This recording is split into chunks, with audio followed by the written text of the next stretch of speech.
أعوذ بالله من الشيطان الرجيم بسم الله الرحمن الرحيم الحمد لله رب العالمين وصلى الله على محمد وآله الطاهرين اللهم صل على محمد وآل محمد وعجل الصلاة.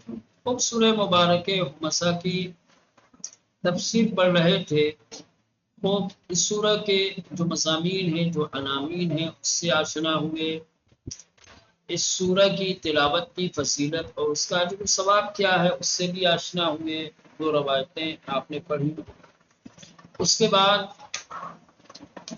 سلسلہ شروع ہوا تفسیر کا. دو لفظ ہمزہ اور لمزہ، ٹھیک، ان دونوں کے لغوی معنی کیا ہے، مفسرین نے ان کے کیا معنی بیان کیے ہیں، اس سے آشنا ہوئے. بہر صورت الفاظ کے معانی کے جنجال میں یہ کہتے ہیں کہ بہر صورت اس سورت کی جو ابتدا ہوتی ہے وہ کلمہ ویل سے ہوتی ہے. اور یہ ویل ایک شدید تہدید ہے، کسی کو اچھی طریقے سے ڈرانا اور دھمکانا. عربی زبان میں جب کسی کو سخت طریقے سے شدت کے ساتھ جب کسی کو ڈرایا جاتا ہے، دھمکایا جاتا ہے، تو ویل کے ذریعے سے.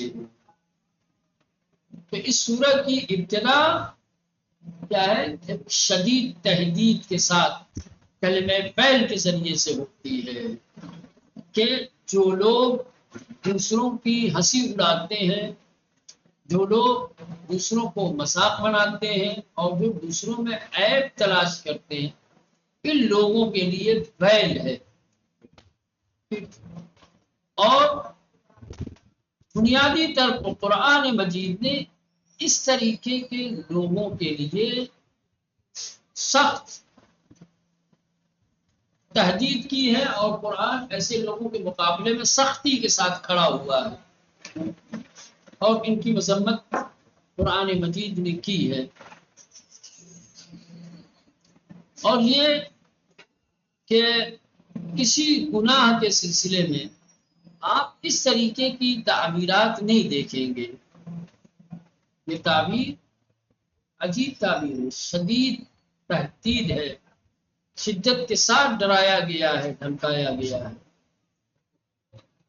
بہرحال تعبیر کے بیل تہدید شدید بہر صورت کہ جو بیل کی تعبیر ہے، جو کلمہ بیل استعمال کیا گیا ہے، بیل لکل ہمزۃ لمزہ، یہ تہدید شدید یہ شدید تہدید ہے، شدت کے ساتھ سختی کے ساتھ ڈرایا گیا ہے.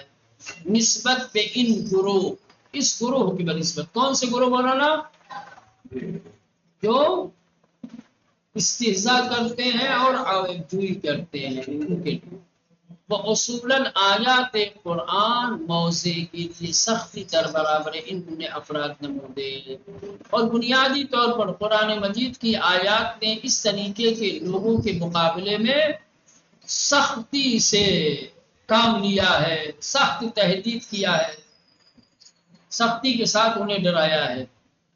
ایسے لوگوں کو قرآن نے آزاد نہیں چھوڑا ہے یا آسانی کے ساتھ نہیں جانے دیا ہے. ان کے مقابلے میں قرآن مجید نے سختی سے ساتھ نپٹنے کی کوشش کی ہے. و تعبیراتی دارت کے دربار ہیچ گناہی مانند آن دیدے ننشا. اور اس طریقے کی تعبیرات، اس طریقے کے کلمات آپ کو اس سلسلے میں ان لوگوں کے لیے ملیں گے کہ کسی اور گناہ کے سلسلے میں اس طریقے کی تعبیرات نہیں دکھائی دیں گی. نا ان لوگوں کے لیے جو تعبیرات قرآن میں آئی ہے، دوسرے گناہوں کے لیے اس طریقے کی تعبیرات دیکھنے کو نہیں ملتی. مثلا بعض ازام کی منافقان نے دل را بخاطر سخری مومنان بے عذاب علیم تحقیق میں کنت بھی فرمایا. میں مثال دے رہے ہیں قرآن سے کہ مسخرہ کرنے والوں کو کتنی سختی کے ساتھ ڈرایا گیا ہے اور کس طریقے سے تحقیق کی گئی ہے. اور جو تعبیر ہے وہ تعبیر کتنی سخت ہے ان کے لیے کہ کسی اور گناہ کے لیے اس طریقے کی تعبیر بھی نہیں ہے.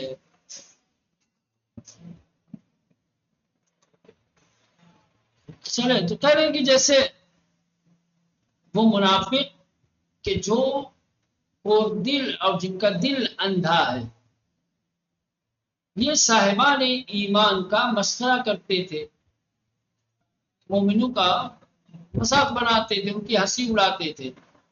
تو پہلے تو ان کو عذاب علیم سے ڈرایا گیا، سخت عذاب سے ڈرایا گیا، اور اس کے بعد ارشاد ہوتا ہے نبی سے بات، استغفر لهم او لا تستغفر لهم ان تستغفر لهم 70 مرة فلن يغفر الله لهم، کہ اے میرے حبیب آپ چاہے ان لوگوں کے لیے مغفرت طلب کریں یا مغفرت طلب نہ کریں، اگر آپ ان کے لیے 70 بار بھی مغفرت طلب کریں تو ہرگز اللہ انہیں معاف کرنے والا نہیں ہے۔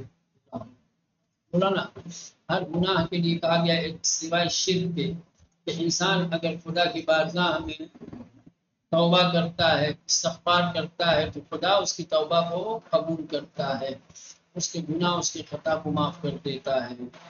لیکن صاحبان ایمان کو مذاق بنانا، ان کی ہنسی اڑانا، یہ ایسا گناہ ہے کہ جس کی توبہ خدا قبول نہیں کرتا۔ اچھا عجیب بات ہے، یہ چھوڑو کہ وہ خود یعنی پیغمبر، عجیب بات یہ ہے کہ اگر پیغمبر بھی ان کے لیے استغفار کرتے ہیں، اگر ان کے لیے مغفرت کی دعا کرتے ہیں، تو خدا کہہ رہا ہے کہ ہرگز ہرگز میں انہیں معاف نہیں کروں گا، کیونکہ مغفرت ہونے والی پیغمبر کی دعا اور بددعا دونوں خدا کی بارگاہ میں مقبول ہوتی ہے۔ پیغمبر اپنے لیے یا دوسروں کے لیے جو دعا کر دے وہ دعا قبول ہوتی ہے، لیکن یہ اتنا سنگین جرم ہے، اتنا بڑا گناہ ہے، خدا پیغمبر سے کہہ رہا ہے کہ میرے حبیب جو لوگ صاحبان ایمان کا مسخرہ اور مذاق اڑاتے ہیں، اگر آپ ان کے لیے استغفار کریں یا نہ کریں، اگر کریں گے بھی 70 بار بھی اگر کریں گے تب بھی ان کی مغفرت ہونے والی۔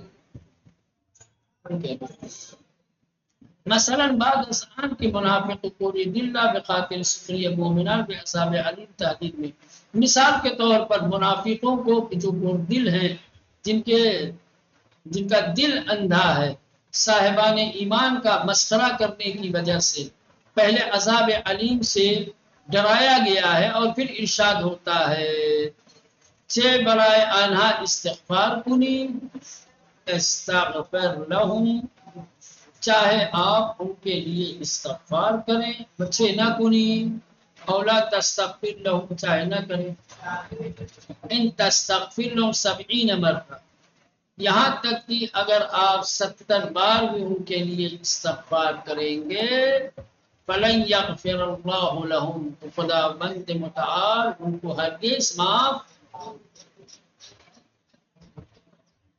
شبیہ ہمیں معنی دربار منافقانی کی پیغمبر اکرم را استحسان نہیں کرتا۔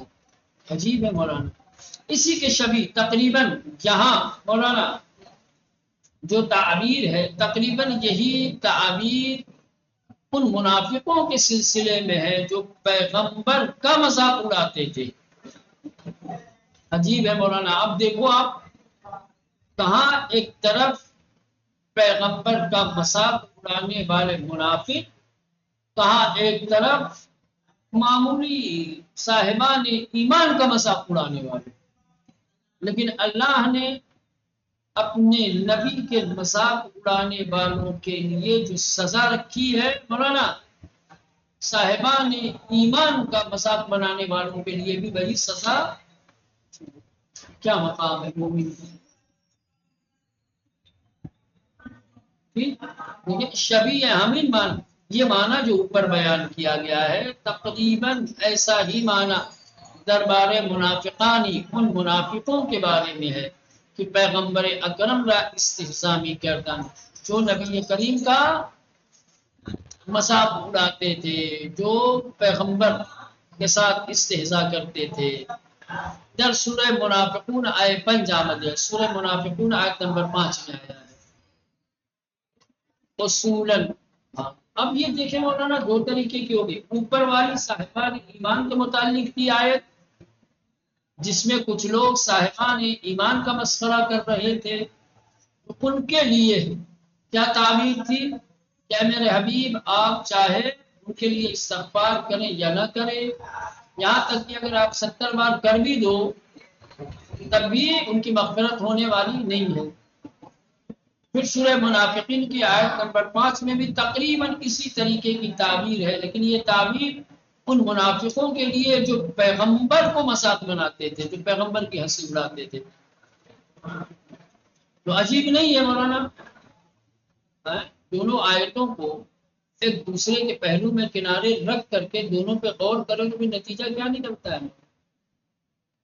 اس سے آپ صاحب ایمان کی عظمت کا اندازہ لگا سکتے ہیں کہ عند اللہ ایک مومن کا مقام، ایک مومن کی عظمت کتنی زیادہ ہے کہ اللہ نے جو سزا اپنے حبیب کا استہزاء کرنے والوں کے لیے رکھا ہے، منافقوں کے لیے اللہ نے جو سزا رکھی، جو تعبیر قرآن میں، وہی صاحبان ایمان کا استہزاء کرنے. اسلام میں مومن کی آبرو، اس کی عزت، اس کی حیثیت، اس کی شخصیت بہت قدر و قیمت رکھتی ہے. ہر درجہ اس کا احترام ہے. اسی وجہ سے ہر وہ عمل، ہر وہ چیز کہ جس سے کسی مومن کی تحقیر اور تذلیل ہو، اسلام اسے قبول نہیں کرتا، اسے گناہ قرار دیتا، اس کے لیے سزا معین کرتا. ہر وہ چیز جس سے کسی مومن کی آبرو پہ، شخصیت پہ حرف آئے، اسلام اس کی اجازت نہیں دیتا، اسلام اسے گناہ قرار دیتا ہے، اس کے لیے سزا معین کرتا ہے.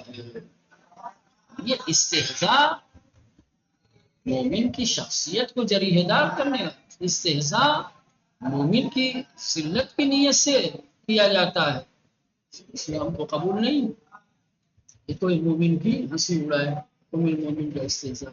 ٹھیک. اصولاً آبرو و حیثیت اشخاص از نظر اسلام بسیار محترم است. بنیادی طور پر لوگوں کی حیثیتیں، لوگوں کی آبرو، لوگوں کی عزت اسلام کے نظریے کے اعتبار سے بہت زیادہ محترم ہے. اسلام میں لوگوں کی آبرو اور حیثیت کو بہت محترم سمجھا گیا ہے. بہر کاری کی موجب تحقیر مردم گردد گناہ بزرگی است، اور ہر وہ کام کہ جو دوسروں کی تحقیر و تذلیل و ذلت کا سبب بنے، وہ ایک عظیم اور بڑا گناہ ہے. در حدیثی از پیغمبر اکرم آمده است، نبی کریم کی ایک حدیث میں وارد ہوا ہے، نبی کریم ارشاد فرماتے ہیں اذل الناس من اہان الناس. عجیب ہے. نبی کریم ارشاد فرماتے ہیں کہ لوگوں میں سب سے زیادہ پست اور ذلیل وہ انسان ہے جو دوسروں کی توہین کرتا ہے. دوسروں کی توہین کرنے والا انسان ذلیل ترین اور پسترین انسان ہے. ٹھیک مولانا؟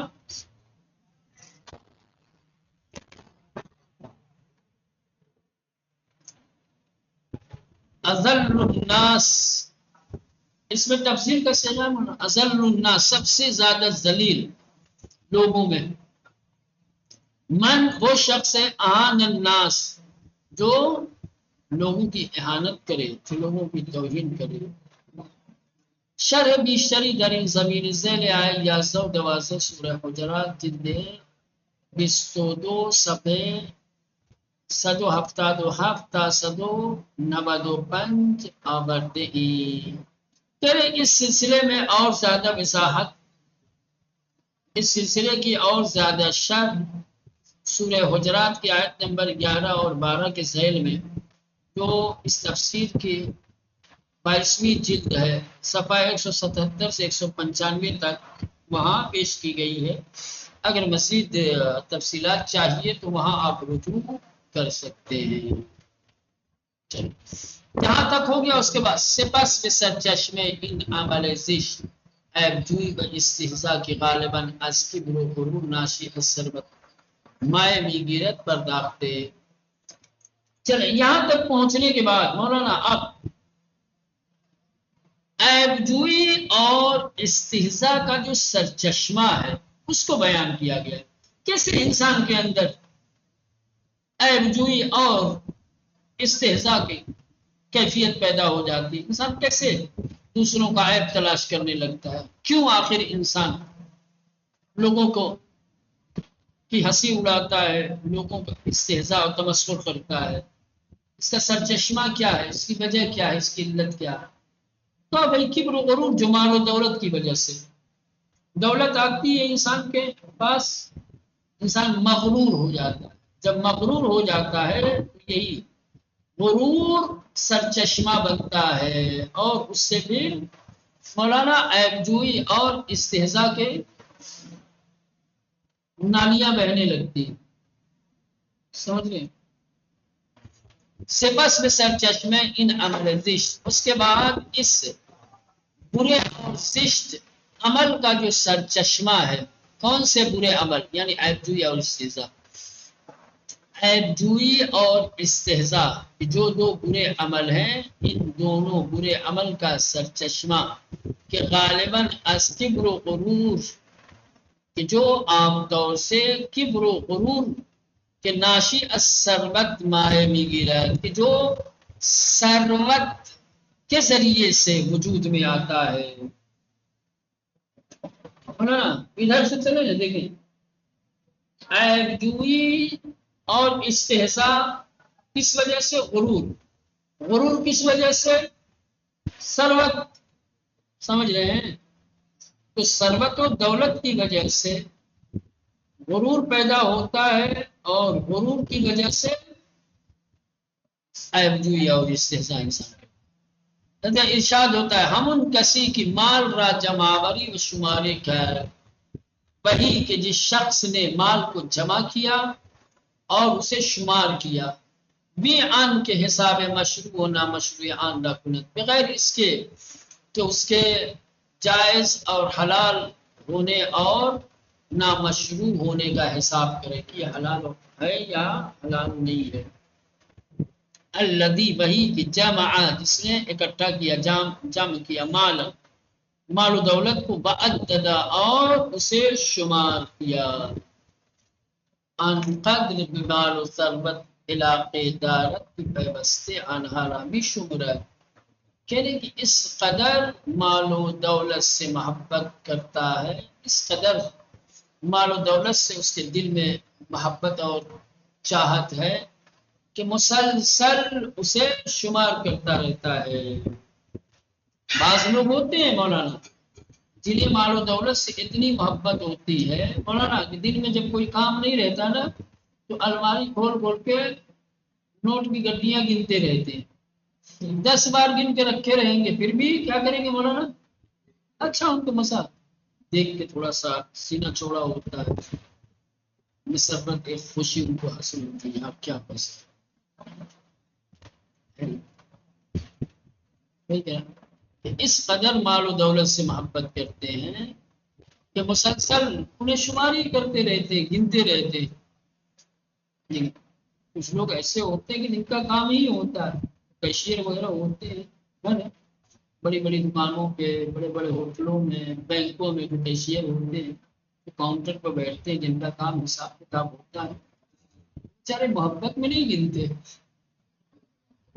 ان کا کام بھی مال و دولت گننا، لیکن ان کا مال و دولت گننا اور ہے، وہ اپنی ذمہ داری کے تحت گنتے ہیں، وہ حساب و کتاب رکھتے ہیں، لیکن یہ جو ہوتے ہیں نا یہ تو حساب کتاب کے سمجھ رہے ہیں، یہ حب مال میں، دولت کی چاہت میں، دولت کے نشہ میں ان کو لطف آتا ہے، مزہ آتا ہے، اس لیے شمار کرتے رہتے ہیں۔ ان کو پتا ہے کہ کتنا ہے، بار بار گننے کی ضرورت نہیں ہے، لیکن پھر بھی کیا کرتے ہیں مولانا؟ گنتے رہتے ہیں.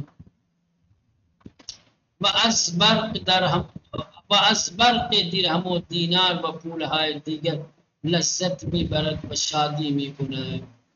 درہم و دینار کی چمک اور دوسرے پیسوں کی جو چمک ہے اس کو دیکھ کر کے ان کو لذت ملتی ہے. آہا سونا، آہا چاندی، کیا درہم و دینار ہے.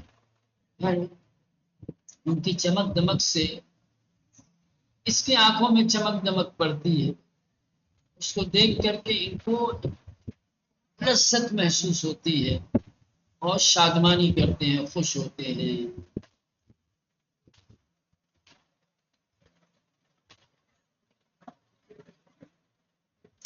اور کہہ رہے ہیں کہ ہر درہم و دیناری برائے او بتیس نہ تنہا شخصیت خیش کی تمام شخصیت دارا در آن خلاصے میں بیند و طبیعیس کے چنین انسان گمراہ و ابلہی مومنان فقیر اپنے ویسے باتیں سخریے میں گرد. مولانا گویا درہم و دینار اس کے لیے ایک بت ہے، خدا بنا رکھا ہے اس نے مال و دولت کو، اسی کی پوجا کرتا ہے، ساری محبتیں اس پر قربان. سمجھ رہے ہیں؟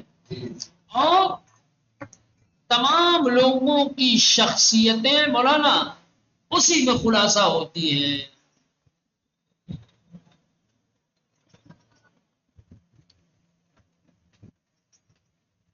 دوسرے لوگوں کی تمام شخصیات کو، تمام لوگوں کی عزت کو، تمام لوگوں کو اپنی ذات کے اندر خلاصہ کر دیتا ہے. اس کے پاس جو عزت ہو، اس کے پاس جو شخصیت ہو، وہ تو سب میرے اندر ہے نا. میں ہوں تو سب ہے، میں نہیں تو کوئی کچھ نہیں. ظاہر سی بات ہے ایسا انسان کہ جو دوسروں کی عزت، دوسروں کی آبرو، دوسروں کی حیثیت کو اپنی حیثیت کے اندر خلاصہ کرتے، جو کسی کو کچھ سمجھے ہی نہیں، صرف اپنے ہی کو سب کچھ سمجھے، اس سے بڑا احمق، اس سے بڑا گمراہ انسان کون ہو سکتا؟ اور پھر ایسا انسان ظاہر سی بات ہے جن کے پاس مال و دولت نہیں ہوگی تو انسان اڑائے گا، ان کی ہنسی اڑائے گا. یعنی ہر درہم و دیناری برائے کو بتیس، کہہ رہے کہ ہر درہم و دینار اس کے لیے ایک بت کے مانند ہے. جس طریقے سے بت پرست اپنا دل بت کے حوالے کر دیتا ہے، ٹھیک، اس کا سب کچھ بت ہی ہوتا ہے، اپنی ساری محبتیں، اپنی ساری چاہتیں اسی بت کے لیے قربان کر دیتا ہے، اسی کے بت کے سامنے سر جھکا کر کے خوشی حاصل کرتا ہے، اسی بت کو دیکھ کر کے اس کو لذت محسوس ہوتی ہے. ایسے ہی جس کو درہم و دینار سے محبت ہو جائے، درہم و دینار کا دل دادا ہو جائے، تو درہم و دینار اس کے لیے بت کی حیثیت رکھتے ہیں. جس طریقے سے ایک بت پرست بتوں کی پوجا کر کے خوش ہوتا ہے، ویسے ہی یہ مال دنیا سے محبت کرنے والا ٹھیک نوٹوں کی گڈیاں شمار کر کے گن کر کے کیا ہوتا ہے؟ خوش ہوتا ہے. نہ تنہا شخصیت خیش کی تمام شخصیت درآن خلاصے میں بھی رہ، اور نہ یہ کہ صرف اپنی شخصیت کو بلکہ تمام لوگوں کی شخصیت کو اسی درہم و دینار میں خلاصہ کر کے دیکھتا ہے. کہ بس حیثیت والا وہی ہے جس کے پاس یہ ہے. انسان کی شخصیت، اس کی عزت اور اس کی حیثیت کا معیار وہ اسی درہم و دینار کو سمجھتا ہے. سب کی حیثیت کو درہم و دینار کے پیمانے پہ تولتا ہے، درہم و دینار میں لوگوں کی شخصیتوں کو خلاصہ کرتا ہے. یعنی جس کے پاس درہم و دینار ہے وہ با شخصیت ہے، جس کے پاس درہم و دینار نہیں بے شخصیت ہے. وہی آبرومند ہے، وہی عزت دار ہے جس کے پاس یہ درہم و دینار ہے. ظاہر سی بات ہے جب انسان کی یہ فکر ہوگی، یہ سوچ ہوگی، تو طبیعی یہ بات بالکل طبیعی ہے کہ چنین انسان گمراہ و ابلہی، اس طریقے کا گمراہ اور بے وقوف انسان مومنان فقیر را پیوستہ به بعد سخریه بگیرد وہ فقیر صاحبان ایمان کا ہمیشہ مذاق اڑائے گا. اور ہے ایسا باشرط. اب یہاں سے عددہ و الفاظ کے معانی کریں گے. الفاظ کے معانی کو رہنے دیں، انشاءاللہ کل آگے پڑھیں گے. ٹھیک ہے.